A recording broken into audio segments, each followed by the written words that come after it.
बिस्मिल्लाहिर्रहमानिर्रहीम। अस्सलाम वालेकुम। प्यारे दोस्तों, आज की इस वीडियो में हम आप लोगों को सुनाने वाले हैं प्यारे नबी हजरत मोहम्मद मुस्तफ़ा सल्लल्लाहु अलैहि वसल्लम का एक ऐसा वाक़या जिसे सुनकर आपकी आंखें नम हो जाएंगी। जी हाँ दोस्तों, आज हम आपके सामने जो वाक़या सुनाने जा रहे हैं, इसको सुनने के बाद आप अपने आप पर, अपने आँसुओं पर कंट्रोल नहीं कर पाएँगे और आप रोने लगेंगे, क्योंकि ये वाक़या है ही ऐसा इमोशनल। ये वाक़या है सरकारे दो जहाँ सल्लल्लाहु अलैहि वसल्लम और जहन्नम के 7 दर्जात का। और जब हुजूर सल्लल्लाहु अलैहि वसल्लम को अपनी उम्मत की फ़िक्र होती है, तो आप सजदे में सर रखकर 3 दिन तक लगातार अल्लाह ताला से रो-रो कर दुआ करते रहते हैं। क्या थी वजह और किस लिए की थी हुजूर सल्लल्लाहु अलैहि वसल्लम ने इतने दिन तक रो-रो कर दुआ? ये सब जानेंगे आप इस वीडियो में। तो मेरी आपसे गुजारिश है, इस वाक़या को मुकम्मल सुने और समझे। इस वीडियो को आखिर तक ज़रूर देखें। प्यारे दोस्तों, एक मर्तबा जब हज़रत जिब्रील अलैहिस्सलाम नबी करीम सल्लल्लाहु अलैहि वसल्लम की बारगाह में हाज़िर हुए, आप हज़रत मोहम्मद सल्लल्लाहु अलैहि वसल्लम ने देखा जिब्राइल अमीन परेशान से लग रहे हैं, तो आप सल्लल्लाहु अलैहि वसल्लम ने हज़रत जिब्रील अमीन से फरमाया, जिब्राइल क्या मामला है? आज मैं आपको परेशान दिखता हूँ। जिब्रील अमीन ने इरशाद किया, ए महबूबे कायनात, आज मैं अल्लाह तबारक व तआला के हुक्म से जहन्नम का नज़ारा करके आया हूँ और उसको देख करके मुझ पर ये गम के आसार नमूदार हुए हैं। तो प्यारे आका नबियों के सरदार सल्लल्लाहु अलैहि वसल्लम ने फरमाया, ए जिब्राइल, मुझे भी जहन्नम के हालात बताओ। तो जिब्राइल अलैहिस्सलाम ने अर्ज़ किया, ए महबूबे खुदा सल्लल्लाहु अलैहि वसल्लम, जहन्नम के कुल 7 दर्जात हैं।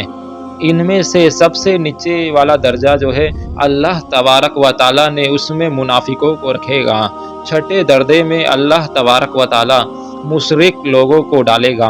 पाँचवें पे अल्लाह तबारक व तआला सूरज और चाँद की परस्तिश करने वाले लोगों को डालेगा, यानी कि जो सूरज और चाँद की पूजा करते हैं, जो और सूरज और चाँद को सब कुछ मानते हैं, उनको अल्लाह तबारक व तआला 5वें जहन्नम के दर्जात में डालेगा। चौथे दर्जे में अल्लाह तबारक व तआला आतिश परस्त लोगों को डालेगा, यानी जो लोग आग की पूजा करते हैं, आग को ही माज़ अल्लाह खुदा मानते हैं, अल्लाह ताला चौथे दर्जे में उन लोगों को ही डालेगा। उसके बाद तीसरे दर्जे में अल्लाह तबारक व तआला यहूदियों को डालेगा। जहन्नम के तीसरे दर्जे में अल्लाह तबारक व तआला यहूदियों को डाल देगा और जहन्नम के दूसरे दर्जात में अल्लाह तबारक व तआला ईसाइयों को डाल देगा। ये कहकर हज़रत जिब्रील अलैहिस्सलाम खामोश हो गए। तो हमारे प्यारे आका नबियों के सरदार सल्लल्लाहु अलैहि वसल्लम खातिमुल अंबिया सल्लल्लाहु अलैहि वसल्लम ने हज़रत जिब्राइल अलैहिस्सलाम से पूछा, ए जिब्राइल, आप खामोश क्यों हो गए? आप मुझे जहन्नम के पहले दर्जात के बारे में बताओ। पहले दर्जात में कौन होगा, ये बताइए। तो हज़रत जिब्रील अलैहिस्सलाम ने अर्ज़ किया, ए प्यारे रसूल अल्लाह सल्लल्लाहु अलैहि वसल्लम, ए रसूलों के ताजदार, नबियों के सरदार, अल्लाह तबारक व तआला जहन्नम के पहले दर्जात को आपकी उम्मत के गुनाहगार लोगों से भर देगा, यानी कि जो पहले दर्जात में उम्मत मोहम्मदिया सल्लल्लाहु अलैहि वसल्लम के गुनहगार शख्स जाएंगे। प्यारे दोस्तों, आप सल्लल्लाहु अलैहि वसल्लम का इस गुनहगार उम्मत से इश्क देखिए और इस गुनहगार उम्मत की फ़िक्र देखिए कि आप सल्लल्लाहु अलैहि वसल्लम ने जैसे ही जिब्रील अमीन से ये बात सुनी, आप गमगीन हो गए और फिर आप सल्लल्लाहु अलैहि वसल्लम ने हम गुनहगार लोगों के लिए अल्लाह तबारक व तआला से दुआ करना शुरू की। 3 दिन तक ऐसे गुजरे कि अल्लाह के महबूब सल्लल्लाहु अलैहि वसल्लम मस्जिद में नमाज पढ़ने के लिए तशरीफ़ लाते। नमाज पढ़ते ही हुजरे में तशरीफ़ ले जाते और दरवाज़ा बंद करके अल्लाह तबारक व तआला के हुजूर रो रो कर फरियाद करते, दुआ करते। जब सहाबा इकराम रिजवानुल्लाह ताला अजमईन ने ये मामला देखा तो वो परेशान हो गए कि हुजूर सल्लल्लाहु अलैहि वसल्लम पर ये कैसे कैफियत तारी है। मस्जिद जाते हैं और मस्जिद से हुजरे जाते हैं, घर भी तशरीफ़ नहीं ले जा रहे हैं। जब तीसरा दिन मुकम्मल हुआ तो सैयदना अबू बकर सिद्दीक रज़ी अल्लाह ताला अन्हु से रहा न गया, तो उन्होंने जाकर हुजूर सल्लल्लाहु अलैहि वसल्लम के हुजरे पर दरवाजे पर दस्तक दी और सलाम किया, लेकिन सलाम का जवाब न आया। तो आप अबू बकर सिद्दीक रज़ी अल्लाह ताला अन्हु रोते रोते सैयदना उमर खत्ताब रज़ी अल्लाह ताला अन्हु के पास आए और फरमाया, ए उमर, मैंने सलाम किया लेकिन सलाम का जवाब ना आया, लिहाजा आप मेरे साथ चलिए, हो सकता है कि आपको सलाम का जवाब मिल जाए। आप उमर रज़ी अल्लाह ताला अन्हु गए और आपने 3 बार सलाम किया लेकिन अंदर से सलाम का जवाब न आया। हज़रत उमर फ़ारूक रज़ी अल्लाह ताला अन्हु ने हज़रत सलमान फ़ारसी रज़ी अल्लाह ताला अन्हु को भेजा, लेकिन फिर भी जवाब न आया। हज़रत सलमान फ़ारसी रज़ी अल्लाह ताला अन्हु ने मौलाए कायनात इमाम अली इब्न अबी तालिब रज़ी अल्लाह ताला अन्हु को पूरे वाक़या सुनाया। तो इमाम अली रज़ी अल्लाह ताला अन्हु ने सोचा कि जब इतनी अजीम शख्सियत को सलाम का जवाब ना मिला तो मुझे भी वहाँ पर नहीं जाना चाहिए, बल्कि मुझे उनकी नूरे नज़र, उनकी साहबजादी फ़ातिमा तुजारा रज़ी अल्लाह ताला अन्हा को अंदर भेजना चाहिए। लिहाजा आप बीवी फ़ातिमा ज़हरा रज़ी अल्लाह ताला अन्हा को सारी बातें बता दी और फिर बीबी फ़ातिमा ज़हरा सलामुल्लाह अलैहा हुजूर सल्लल्लाहु अलैहि वसल्लम की हुजरे के दरवाजे पर आकर बोली, बाबा जान अस्सलाम वालेकुम। बेटी की आवाज़ सुनकर महबूबे कायनात महबूबे खुदा सल्लल्लाहु अलैहि वसल्लम उठे और दरवाज़ा खोला और सलाम का जवाब भी दिया। तभी हज़रत बीवी फ़ातिमा ज़हरा रज़ी अल्लाह ताला अन्हा ने फरमाया, अब्बा जान, आप पर क्या कैफियत तारी है कि 3 दिन से आप यहाँ पर हुजरे में ही हैं, आप यहाँ से कहीं जाते भी नहीं।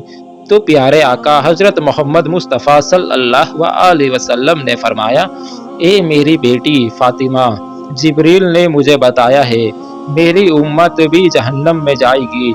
ए मेरी बेटी फ़ातिमा, मुझे मेरी उम्मत के गुनाहगारों का गम खाया जा रहा है और मैं अपने अल्लाह तबारक व तआला से दुआ कर रहा हूँ कि अल्लाह तबारक व तआला उनको माफ़ कर दे और उनको जहन्नम से बरी कर दे। ये कहकर आप सल्लल्लाहु अलैहि वसल्लम फिर से सजदे में चले गए और रोना शुरू कर दिया। या अल्लाह, मेरी उम्मत के गुनाहगारों पर रहम कर।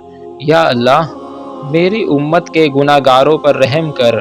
या अल्लाह, मेरे उम्मत के गुनाहगारों पर रहम कर, उनको जहन्नम से आज़ाद कर। कि तभी वही नाजिल हुई। रब्बे ताला ने इरशाद फरमाया, ए मेरे महबूब, गम ना कर, मैं तुम्हें इतना अता कर दूंगा कि आप राज़ी हो जाएंगे। तो हुजूर सल्लल्लाहु अलैहि वसल्लम ने खुशी से खिल उठे और लोगों से फरमाया, ए लोगो, अल्लाह तबारक व तआला ने मुझसे वादा किया है कि रोज़े महशर मेरी उम्मत के मामले में मुझे खूब राज़ी करेगा और मैं उस वक्त तक राज़ी ना होऊंगा जब तक कि मेरा आखिरी उम्मती भी जन्नत में ना चला जाए। सुभान अल्लाह। प्यारे दोस्तों, ये वही नबी है जिन्होंने इस्लाम के लिए पत्थर तक खाए, जिन पर जुल्म सितम भी किया गया, जिन पर लोगों ने जुल्म ढाए, सितम ढाए, लेकिन फिर भी उन्होंने किसी को बदवा ना दी। प्यारे दोस्तों, हमें ज़रूरत है समझने की, हमें हमारे प्यारे आका सल्लल्लाहु अलैहि वसल्लम ने हमारे लिए क्या कुछ ना किया, हमारे लिए इतनी दुआएं की, हमारे लिए तकलीफ़ सही, हमारे लिए अल्लाह तबारक व तआला से 3 दिन 4-4 दिन तक रो रो कर दुआएं की। लेकिन आज उम्मत है कि उम्मत क्या कर रही है? उम्मत अपने प्यारे आका सल्लल्लाहु अलैहि वसल्लम की सुन्नतों को छोड़ती जा रही है। उन्हें राज़ी करना तो दूर की बात है, ہم ان کے بتائے ہوئے راستے پر بھی نہیں چل پا رہے ہیں۔ پیارے دوستو، اس واقعہ کو سن کر ہمارا خود کا دل رو اٹھا کہ ہمارے پیارے آقا صلی اللہ علیہ وسلم نے اس امت کے لیے کیا کچھ نہ کیا، اور یہ امت ہے جو گمراہ ہوتی جا رہی ہے، یہ امت ہے جو فرقوں میں بڑھتی جا رہی ہے، یہ امت ہے جو مسلمان کو نہ سمجھ رہا ہے، اپنے بھائی کو ہی نہ سمجھ رہا ہے۔ تو اپنے آپ کو ہم سرکار کا چاہنے والا کہتے ہیں، سرکار کا دیوانہ کہتے ہیں، تو ہم کیسے دیوانے ہیں؟ تو اللہ تبارک و تعالیٰ کے نبی صلی اللہ علیہ وسلم کی بات کو ہی نہیں مانتے ہیں، ان کی سنتوں پر عمل نہیں کرتے ہیں، تو پھر ہم کیسے اپنے آپ کو حضور صلی اللہ علیہ وسلم کا سچا عاشق کہہ سکتے ہیں؟ پیارے دوستو، اس واقعہ کو بیان کرنے کا مقصد یہ ہے کہ اللہ کے رسول صلی اللہ علیہ وسلم نے ہم لوگوں پر کیا کچھ نہ کیا، تو ہمارا بھی فرض ہے کہ ہم اللہ کے رسول صلی اللہ علیہ وسلم کی سنتوں پر عمل کرے، اللہ تبارک و تعالیٰ کو راضی کرے، نیک راہ پر چلے، لوگوں کی مدد کرے، اور حضور صلی اللہ علیہ وسلم کی بتائے ہوئے راستے پر چلنے کی کوشش کرے۔ یہ زندگی ختم ہونے والی زندگی ہے، اس کے بعد ہی ہماری اصل زندگی شروع ہوگی۔ یہ تو صرف امتحان ہے جس میں ہمیں پاس ہونا ہے، اللہ کے رسول صلی اللہ علیہ وسلم کے بتائے ہوئے سنتوں پر عمل کرنا ہے، اللہ کے بتائے ہوئے سچے راستے پر چلنا ہے، تبھی جا کر ہم اپنی منزل پائیں گے۔ یہ زندگی کا کوئی بھروسہ نہیں، اس لیے پیارے دوستو، کوشش کریں اپنے آپ کو سدھارنے کی۔ دنیا کو ہم بعد میں بھی سدھار لیں گے، سب سے پہلے ہمیں اپنے آپ کو سدھارنا ہوگا۔ اگر ہر انسان دل میں یہ عہد کر لے، یہ ارادہ کر لے کہ میں اپنے آپ کو سدھارتا ہوں، تو ایک نہ ایک دن ہم سب ضرور سدھر جائیں گے، اور ہم اپنے پیارے آقا صلی اللہ علیہ وسلم کو راضی بھی کر لیں گے۔ اگر یہ واقعہ آپ کو واقعی پسند آیا ہو تو کمنٹ میں یا رسول اللہ ضرور لکھیں۔ آخر میں اللہ تعالیٰ سے یہی دعا ہے کہ اللہ تبارک و تعالیٰ ہمارے پیارے آقا حضرت محمد مصطفیٰ صلی اللہ علیہ وسلم کی صدقے طفیل میں تمام در برے کاموں اور برے اعمالوں سے ہمیں بچائے رکھے، اور صراط مستقیم کی راہ پر چلنے کی توفیق عطا فرمائے۔ آمین یا رب العالمین۔